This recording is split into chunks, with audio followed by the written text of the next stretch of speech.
which destroys the skin.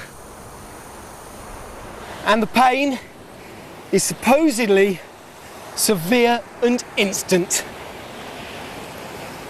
Okay, I think it's time to bite the bullet. Are you? Yep. Really? You're on there now? Each tentacle has about 5,000 stinging cells. So I'm only going to do about an inch. Is everyone ready? Yep. Right. Here goes. Yeah? Oh! Jesus! Oh! Chris, you got that vinegar? Crikey! That felt like somebody just... Oh, get these gloves off, but that's got stingers on as well. Oh, Jesus! Oh, yellow. Oh! I'm pouring vinegar on my leg. Not because it's going to ease the pain in any way, but... Oh! You all right? Yeah. When those stinging cells, the nematocysts, when they sting you, it's instant, but some of them remain in the skin, and they haven't gone off yet, and for some reason that's been known to locals for a very long time, excuse me, sir, vinegar disables the stinging cells, the nematocysts that haven't gone off.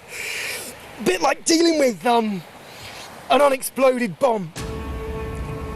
Crikey! There's nothing they can give me for the pain. Even morphine doesn't work. I knew what I was doing. We managed the risks. And yet, it still bloody hurts. And it hurt a lot. On the scale of painful things I've done, that's definitely a 10 out of 10. I can only imagine, if somebody got hit by a long tentacle all the way down their leg, that must be excruciating.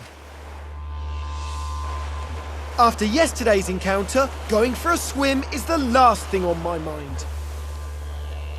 But for those that do want to take a dip, netted enclosures protect them from the infamous box jellyfish. But there's another jellyfish here that's small enough to slip through the nets.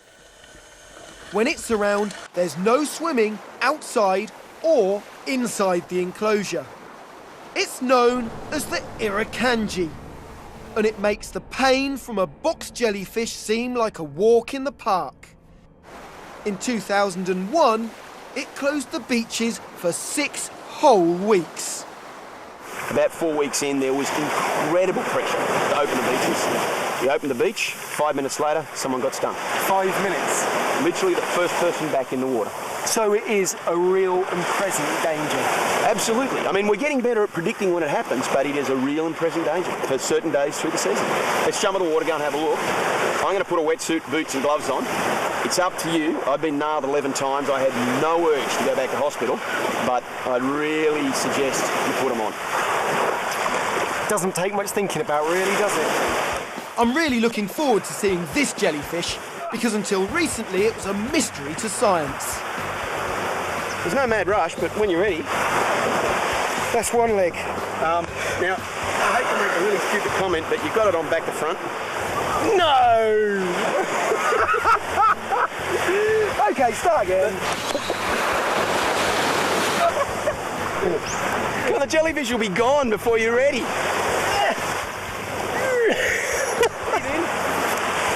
You're set. Look at that. That wasn't hard. We're here at the peak of the stinger season, which runs from November to May. At this time of the year, irukandji can be found in high numbers, close to shore. We're using this fine net because they're impossible to see. They're only about 25 millimetres wide and almost entirely transparent. That just looks like something that would come out of your nose when you're swimming. This little animal, if it touched you now, probably the first sting, nothing much. It's like, oh yeah, that hurt. About 20 minutes later, your life's going to go to hell in a handbasket. I mean, the world's worst pain. Pain like 0 is no pain, 10 the worst you can imagine. Most people, 14, 15. I'm no stranger to pain, but I'd rather go another round with the box jellyfish. You're going to throw up everywhere, you're going to have stomach cramps, nausea, feeling impending doom, lower back pain like you wouldn't believe. These symptoms were known as irukandji syndrome after a local Aboriginal tribe. But for years, nobody knew what mysterious creature was inflicting the pain. Then, in 1964, Dr. Jack Barnes worked out that these tiny jellyfish were responsible. Yeah, I mean, on this very beach, almost exactly where we are, Jack Barnes sat in the ocean, he caught one, he rubbed it on his arm, a lifeguard's arm, and his son's arm. 20 minutes later, all three of them, bang, Irukandji syndrome. That was the first piece of real data we had that animal gave rise to Irukandji syndrome. All in the name of science. You want to try it? No. One jellyfish experience is enough, thanks. Grab the net, we're out of here.